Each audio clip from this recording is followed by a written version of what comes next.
It all started on the docks of the marina. We had only recently sailed into the port of Frankfurt, by chance, the town I was born in Michigan. We'd pulled into one of the last overnight slips, and after a long day of sailing, had headed to the showers of the marina. After my shower, I remember walking back to the boat, slowly down the dock with my shower supplies and wet towel in hand, when my mother came up behind me quickly and started to tell me about how a bat had been near the entrance of the ladies' room and how it was shaking people up. Her eyes went upward into the sky as she spoke, mine following hers. And sure enough, when we looked up, we saw a bat flying over the marina. At least one, and maybe more. It moved so fast and jerkily in between the masts of the boats floating below. Well, when we got back to the boat and hopped on board, my brother and dad met us there. They were making sure the boat was tied up well for the evening stay. My mom told them about the bat, and I pointed out that they were flying overhead. I thought it was neat, and I learned that day that my father despises bats. Truly despises everything about them. Even their name mentioned in a sentence, I think, brings chills up his back.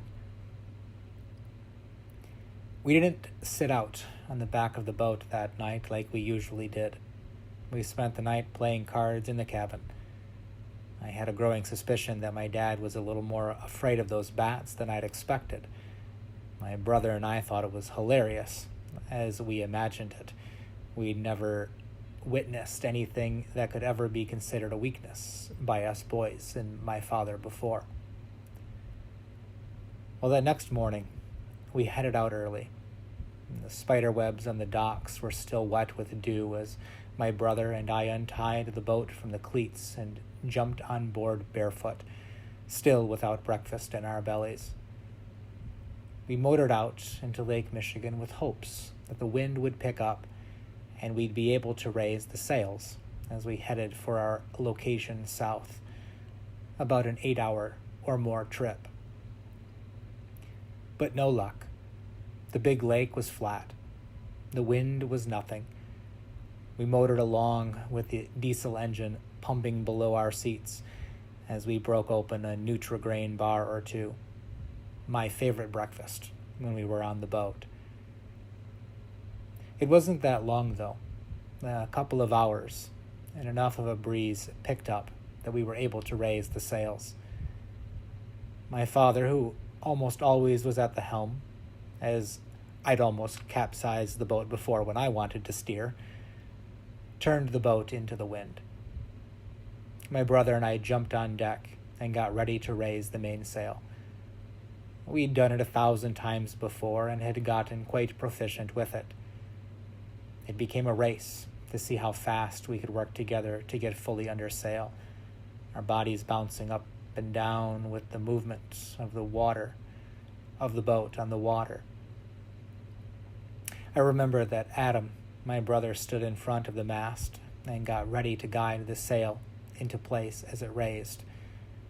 I reached down to loosen the line, the rope, that raised the sail. I reached my hand inside the well-looped-up line, and all of a sudden something happened that had never happened before. One of those little bats we'd seen the night before, no more than 2 inches long, flew out from its hiding place in the line, from a nice little temporary cave that had formed. Right out there in the daylight, it burst forth, doing laps around the boat, trying to fly away back to dry land multiple times. But by this point, we were about 5 miles from shore, cruising down the coast. We were the only artificial island that the bat had for safety at the time. I screamed. My brother screamed. My mom laughed a little.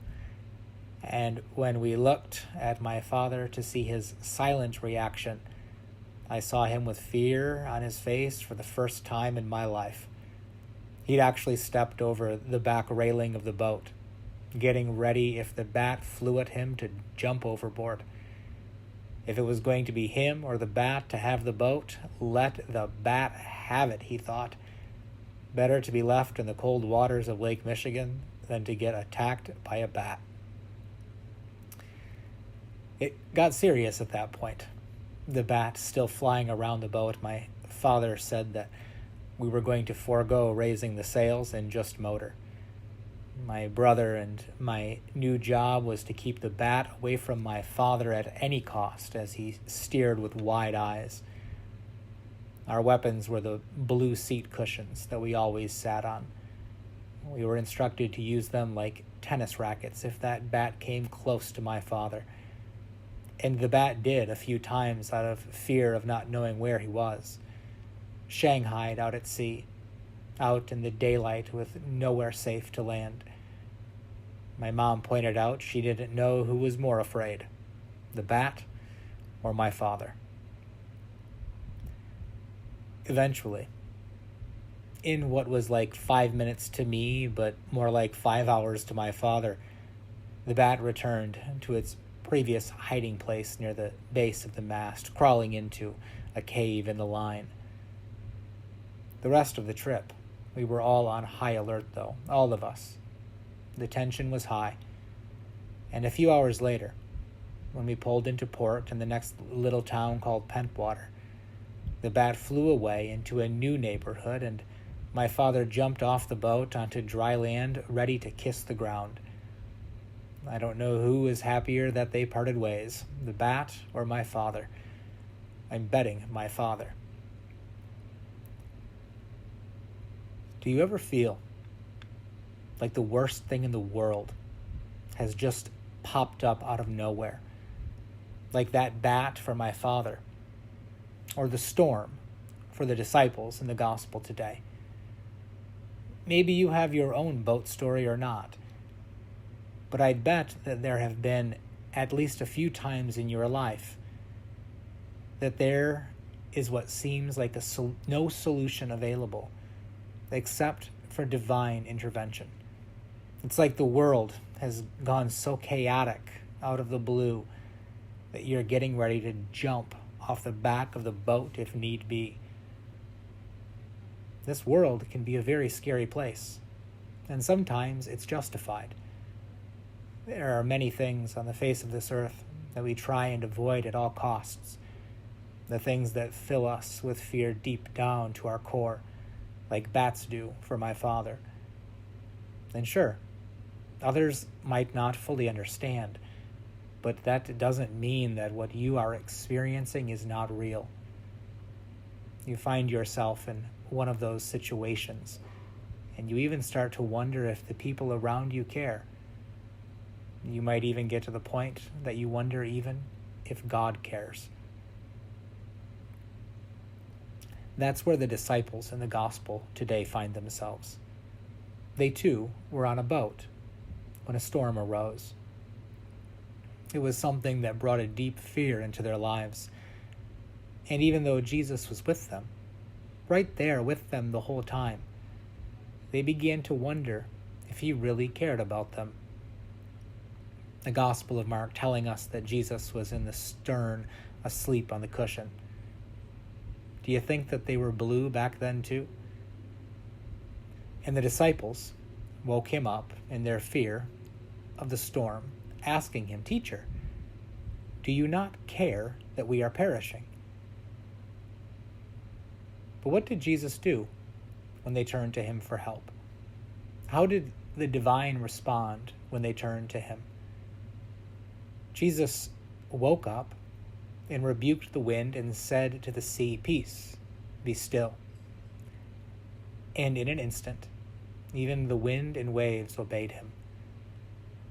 The disciples learning that the power of God was right with them in the boat the whole time. All they had to do was turn to it, and God, even if they might not have fully recognized yet that Jesus is the divine at this time, is more than willing to help them in any trouble in which they find themselves. You know, knowing my father, a very faithful man, I'm betting that as he stood on the back railing of the boat ready to jump, he was indeed praying like he'd never prayed before. And like a miracle, for seemingly no reason, that bat slipped away, and well, the world wasn't perfect yet. At least we were able to get to the next port where he could find peace, where the bat and my father, natural-born enemies, could go their separate ways. You know, this is part of the human experience. Even if Jesus asks the question, "Why are you afraid?" there are good reasons for this. Sometimes bad things pop up out of nowhere. Sometimes it feels like even if we know rationally and in faith that we will get to the other side, the next port, it doesn't always feel like that. And you know, even Jesus experienced that in his own human life. As he died on the cross, he even cried out, my God, why have you forsaken me?" Only after the resurrection, us finding out that the Father was with Jesus on the boat the whole time. God was with him and us through every troublesome experience we go through, even if our eyes can't fully see it yet. The thing is, God does care. God truly cares and is indeed with us in the boat. God does care. And maybe it's us who just forget how truly powerful our God is to get us safely to the other side. The problems that are so big for us, in God's eyes, are about 2 inches long, if that. We learn today from the gospel story a few things. First, God is with us even when we don't recognize it. Second, God is more powerful to change this world than we might believe. And third, God takes delight in responding to our needs. When we call on God and share our problems, God is more than delighted to help us. God knows what's up. We are the ones who get nervous that life isn't going to go as planned. We are the ones who forget it and tend to not recognize that God is right there with us the whole time. At the risk of sounding cliche, God is in the boat with us. And sometimes it takes a bat on the boat or a storm in the waters to remember and help us to recognize this truth. I'd like to end today with a prayer. Lord, your reputation of kindness reaches into any storm. You are with your people wherever we are, in every situation in life.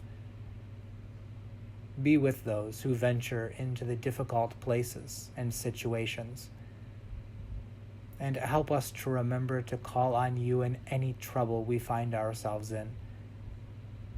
For it is you alone who can calm the storm and bring peace in any situation as we venture toward the other shore, the next safe port. Amen.